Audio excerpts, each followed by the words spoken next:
जानिए हनुमान जी और बाली के युद्ध की कहानी। सामने वाले की आधी ताकत खींच लिया करता था बाली। मित्रों, रामायण की ऐसे कई पात्र हैं जिनका श्री राम के जीवन में हम महत्व रहा है।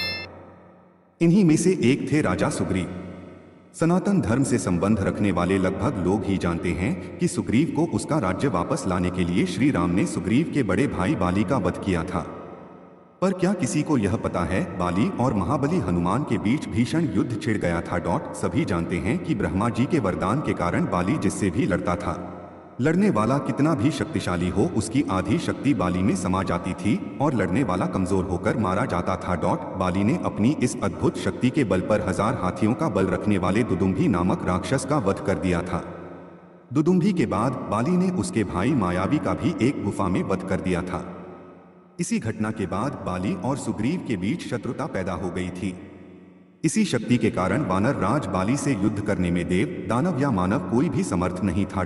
परंतु इस वीडियो के माध्यम से हम वानर राज बाली से जुड़ा बहुत ही रोचक प्रसंग बताने जा रहे हैं, जब वानर राज बाली और महाबली हनुमान के बीच भीषण युद्ध छिड़ गया था। क्या महाबली हनुमान जी ने बाली को हरा दिया था या फिर बाली ने हनुमान जी को पराजित किया? बात तब की है जब वानर राज बाली और लंकापति रावण में युद्ध छिड़ गया था।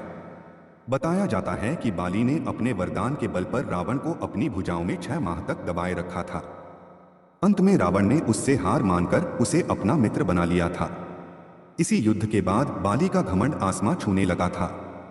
अपनी ताकत के नशे में चूर बाली यहां वहां लोगों को चुनौती देता रहता था। एक दिन ऐसे ही वन में चिल्ला रहा था, ऐसा कौन प्राणी है यहाँ जो इस वानर राज बाली को हरा सकता है, और यदि किसी के अंदर पौरुष है तो मुझसे आकर द्वंद करे। हनुमान जी उसी वन में तपस्या कर रहे थे और अपने आराध्य भगवान राम का जाप कर रहे थे। बाली के चिल्लाने से उनकी तपस्या में खलल पड़ा। उन्होंने बाली से कहा कि वानर राज, आप अति बलशाली हैं और आपको कोई भी नहीं हरा सकता, लेकिन आप इस तरह क्यों चिल्ला रहे हैं? इस पर बाली भड़क गया। उसने हनुमान जी और यहाँ तक कि भगवान राम तक को चुनौती दे डाली। बाली बोला, हनुमान, तुम तो क्या स्वयं तुम्हारे भगवान श्री राम भी मुझे नहीं हरा सकते।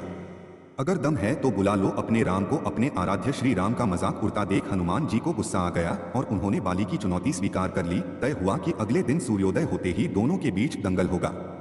अगले दिन हनुमान जी तैयार होकर दंगल के लिए निकले ही थे कि ब्रह्मा जी प्रकट हुए। उन्होंने हनुमान जी को समझाया कि वो बाली की चुनौती स्वीकार न करे। इस पर हनुमान जी ने कहा, भगवान, बाली जब मुझे ललकार रहा था तब तक तो ठीक था, लेकिन उसने श्री राम जी को भी चुनौती दे दी है, इसलिए मैं उसे सबक अवश्य सिखाऊंगा। ब्रह्मा जी ने उसे फिर समझाने की कोशिश की। ब्रह्मा जी से हनुमान जी बोले, अगर अब मैं पीछे हट गया तो दुनिया क्या कहेगी? इस पर ब्रह्मा जी ने कहा, ठीक है, आप दंगल के लिए जाओ, लेकिन अपनी शक्ति का आधा हिस्सा ही लेकर जाओ और बाकी बल अपने आराध्य के चरणों में अर्पित कर दो। दंगल से लौटकर आप अपनी शक्ति पुनः हासिल कर लेना। हनुमान जी मान गए और कुल शक्ति का 10वां हिस्सा लेकर दंगल के लिए चल पड़े। दंगल के मैदान में कदम रखते ही वरदान के मुताबिक हनुमान जी की शक्ति का आधा हिस्सा बाली के शरीर में चला गया। इससे बाली के शरीर में जबरदस्त हलचल शुरू हो गई। उसे लगा जैसे कि ताकत का समंदर शरीर में हिलोरे ले रहा हो। चंद पलों में बाली को लगा मानो उसकी नस फट जाएंगी और रक्त बाहर निकलने लगेगा। तभी ब्रह्मा जी प्रकट हुए और उन्होंने बाली से कहा कि तुम खुद को दुनिया में सबसे ताकतवर समझते हो, लेकिन तुम्हारा शरीर हनुमान जी की शक्ति का छोटा सा हिस्सा भी नहीं संभाल पा रहा है। खुद को जिंदा रखना चाहते हो तो हनुमान जी से कोसों दूर भाग जाओ। बाली ने ऐसा ही किया और बाद में उसे एहसास हुआ कि हनुमान जी उससे कहीं अधिक ताकतवर हैं।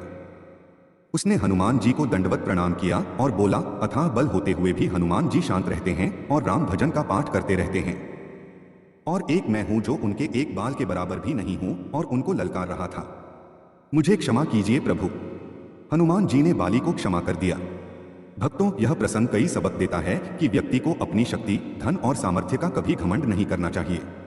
बाली और हनुमान जी से जुड़ी ये रोचक कहानी आपको कैसी लगी हमें जरूर बताएं, और ऐसी ही धार्मिक कहानी को सुनने के लिए हमारे चैनल को सब्सक्राइब करें। धन्यवाद मित्रों।